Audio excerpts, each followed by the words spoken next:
Pushing a ball through obstacle-laden labyrinths has been a staple of gaming going back as far as I can remember. Marble Madness on the original NES might have started the trend with its tough but severely addictive gameplay, but the best update to the formula is probably the much-loved Super Monkey Ball series. Even recently on PlayStation VR we got Squishies and Super Amaze Balls, so it doesn't look like the genre is dying off anytime soon. Which brings us to Arca's Path by developer Dream Reality Interactive, who clearly wasn't inspired by any of these classic games, and took a much more sedated route to the finish line.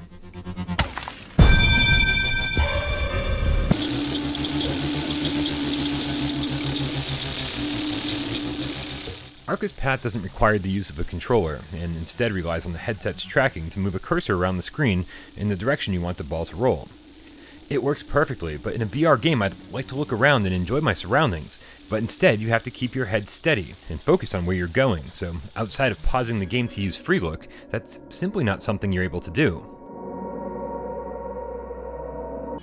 Along the way you'll grab crystals, hit switches, and push blocks, but the ultimate goal remains the same: get to the end of the level.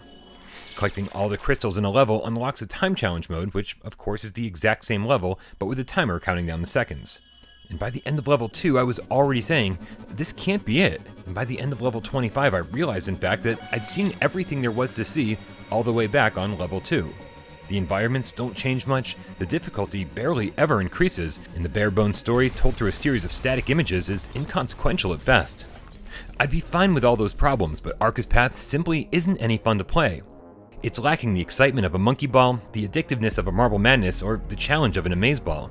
And even the music and sound effects get so grating that eventually I turned off the sound completely and listened to podcasts to pass the time.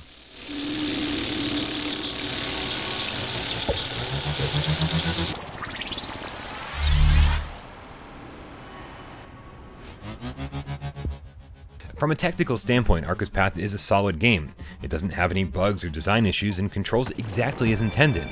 But with its empty worlds, bizarrely easy difficulty, and stagnant gameplay, it's a game that forgets to be fun, exciting, or challenging.